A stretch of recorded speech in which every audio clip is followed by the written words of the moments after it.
I'm just going to talk about the way I do it. About 30 years ago, I discovered really that the paintings I did outside were probably better than the ones I did in the studio. They seemed a bit more honest and fresher. Maybe it was because I was really enjoying myself painting outside. And so I slowly sort of specialised in doing just that. It didn't happen immediately. It wasn't like, some people being converted or something. I just decided over, in the late 70s, early 80s, that's what I wanted to do.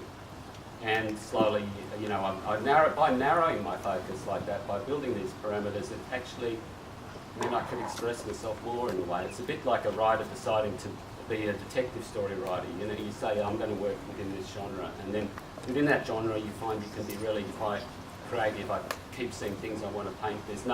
I don't really get too many blocks. I'd have periods where what I do is no good, and get frustrated, and I don't like what I've done, but there's always things I want to do. And so I found that really good. It's a bit like a doctor saying they want to be a specialist, you want to be a dermatologist or something. That's what being a painter's like. In my studio, I do have two small rooms in Cherry's house over here in Darlinghurst. But my studio's really in a couple of bags. There's really three bags. There's the drawing bag, which I always carry drawing material with me, and then there's a slightly bigger bag which I carry my watercolours and pads in. There's a bigger bag too which has my oil paints in it.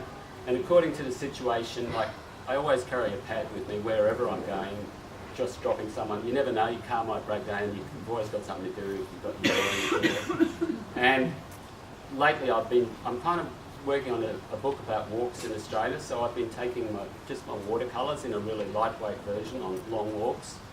And then if I'm going somewhere, either walking or by car, I take my oil paints with my... I've worked out a system that works for me quite well. I've got a box which sits in a backpack, and then my palette slides into the box so that the blobs of wet oil paint don't hit the side of the box, and I have my paints in a Tupperware container.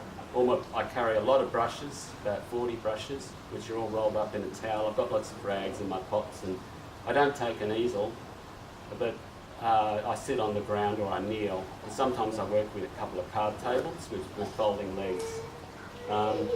So there's after I've got all this stuff ready to go out painting, I decide where I'm going to go. And then there's the idea of subject matter, which I was going to deal with.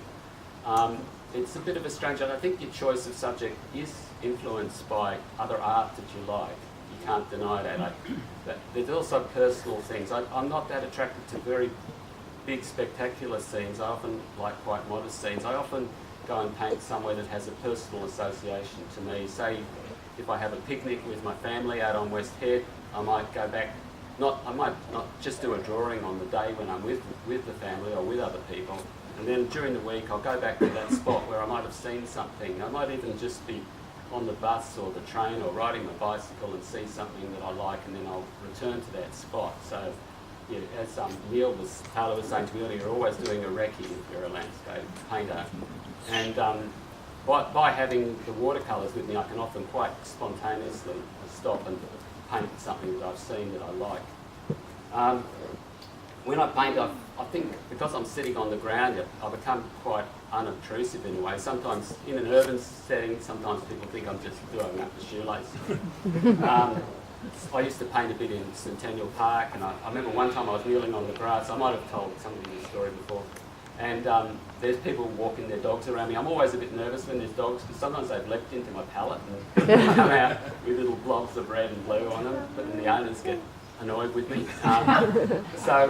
But this time this dog came running up, and I heard this man calling out to his dog, and then I felt this warm wetness coming soaking through my shirt. So the dog had pushed its leg on my back.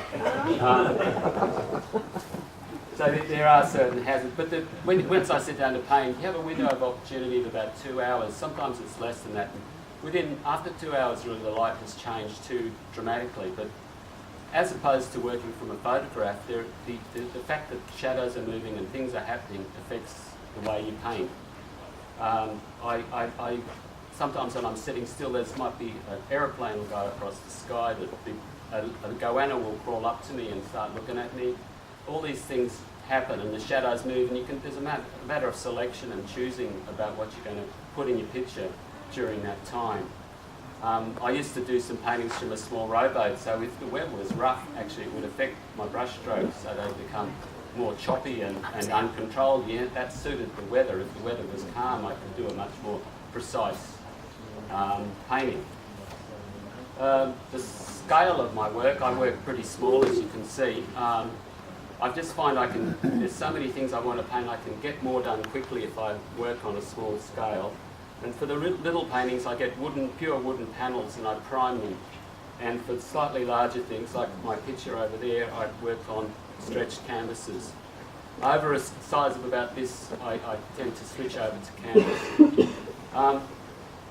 Also on the matter of subject, sometimes my subject is preordained. I did a lot of work a few years back for the City of Melbourne. I painted and drew the construction of a building site, the greenest office building in Australia. So I actually, every 8 weeks, I had to go to Melbourne and paint the building site, the people working in it. I sat on buildings around, rooftops around the building site and looked down into the demolition site. So that was great that I hadn't chosen that it was a fantastic opportunity. I'm sometimes quite attracted to quite unloved places, a little bit scruffy, or trees that have half their branches missing, or buildings that are a little bit down appeal. And sometimes I find it's like the kiss of death. I paint something a year later, I go back, it's gone. Like last year, I painted a block of apartments on the coastal road in Perth. It's called West Coast. It's called West Coast Seas. It's a 1960s block of apartments. I imagine the characters from an Elmore Leonard detective novel sort of meeting up there and having a sort of a shootout or something. Anyway, I painted this picture and I went back there 3 months ago and it was gone, demolished. So once again, I thought it's happened, you know. And a tree I used to really like to paint in Centennial Park is gone recently because I like the way half of it was dead, you know.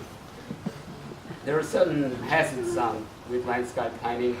You can get, all of a sudden the wind will come up and blow lots of grass and dirt into your picture.